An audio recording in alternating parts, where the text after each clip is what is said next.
આજે આપણે ફોટોશોપની અંદર કોઈ બ્લેક એન્ડ વ્હાઇટ ઇમેજ હોય, કોઈ કલર ઇમેજને બ્લેક એન્ડ વ્હાઇટ કેવી રીતે સેટ કરવી એ જોઈશું. સૌથી પહેલાં તો આપણે ફાઇલ ઓપન કરીશું અને ડેસ્કટોપ પર મેં એક બે ઇમેજ સ્ટોર કરી છે એને આપણે લઈ લઈશું. આ એક ઇમેજને હું ઓપન કરું છું. મારી પાસે આ ઇમેજ છે. હવે આ ઇમેજમાં મારે એવું બતાવવું છે કે જે જ્વેલરી છે એ કલરફુલ હોય ને બાકીનું આખો એનો ડ્રેસ છે એનું skin colour black and white હોય. તો સૌથી પહેલાં આપણું પહેલું કામ છે લેયર્સને ઓપન કરવાનું અને બેકગ્રાઉન્ડ એને અનલોક કરવાનું. આ મેં ડબલ ક્લિક કરીને એને અનલોક કરી દીધું.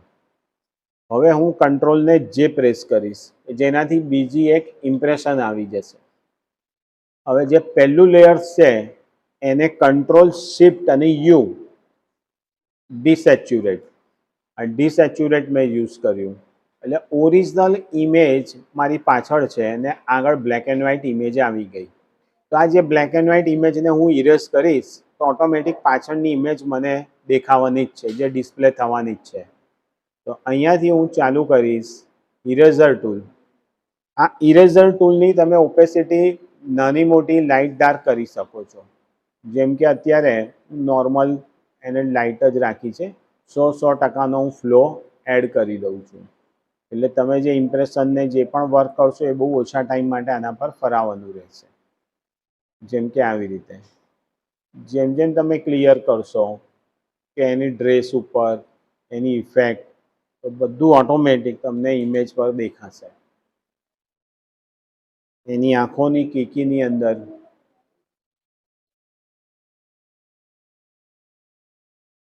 એના લિપ્સ ઉપર અહીંયાથી ટૂલ થોડું નાનું કરી દેવાનું.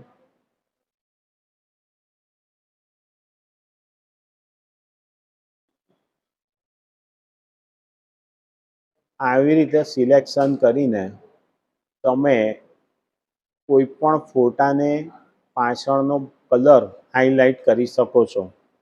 ઇરેઝર ટૂલની ઓપેસિટી તમારા પર ડિપેન્ડ છે કે તમારે કેટલી રાખવી. આવી રીતે જ્વેલરીમાં ક્લિક કરશો તો ઓટોમેટિક એની જ્વેલરી પણ હાઇલાઇટ થશે.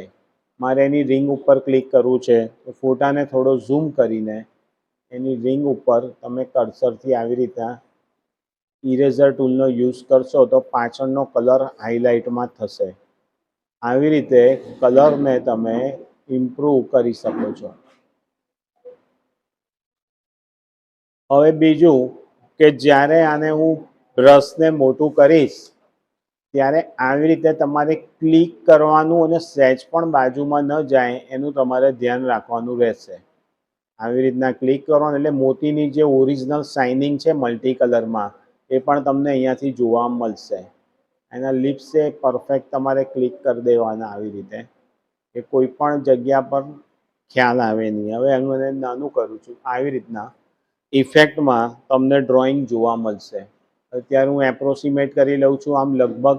પણ તમે જ્યારે આવું કંઈક વર્ક કરતા હોવ તો તમારે બહુ સાચવીને ઇરેઝ કરવું. ઓરિજિનલ એવું થાય છે કે આવી રીતના હું આ ઇમેજને ભૂસી રહ્યો છું ઇરેઝર ટૂલથી અને પાછળની ઇમેજ તમને દેખાઈ રહી છે. આ દેખાઈ રહી છે અને આ ઓરિજિનલ ઇમેજ છે ને એની આગળ આ બ્લેક એન્ડ વ્હાઇટ ઇમેજ જેને હું ઇરેઝ કરી રહ્યો છું.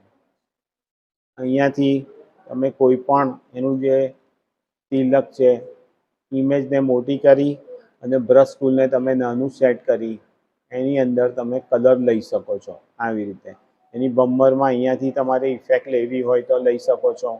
પ્લસ તમારે મોતીમાં શાઇનિંગ આપવી છે તો આવી રીતે મોતીમાં પણ ક્લિયરિટી બહુ જ સારી બની જશે. શરત એટલી કે આ ફોટો ટાઈમ માંગી લેશે. મારે આગળ કન્સેપ્ટનો બીજા ટૂલ બતાવવાના છે એટલે હું તમને ખાલી ઉપર છેલ્લું બતાવું છું કે તમે આવી રીતના વર્ક કરશો તો બહુ સારું ક્લિયરિટીમાં તમને જોવા મળશે કે આખી ઇમેજ કલરફુલ બની જશે. જેમ કે આવી રીતે આ તમે એકદમ વર્ક શાંતિથી ને સરસ રીતે વર્ક કરશો તો એક એડવર્ટાઇઝ ગર્લનો જ્વેલરી ગર્લનો ફોટો છે એ ડિસ્પ્લે પર આવી જશે. આવી રીતે અહીંયા પણ તમારે આવી રીતે વર્ક કરવાનું, ક્લિક કરવાનું, એનું જે પણ એના ઘરેણાં છે જ્વેલરી છે એને તમારે હાઇલાઇટ કરવાની. તો આ ટૂલથી તમે આવી રીતે વર્ક કરી શકશો.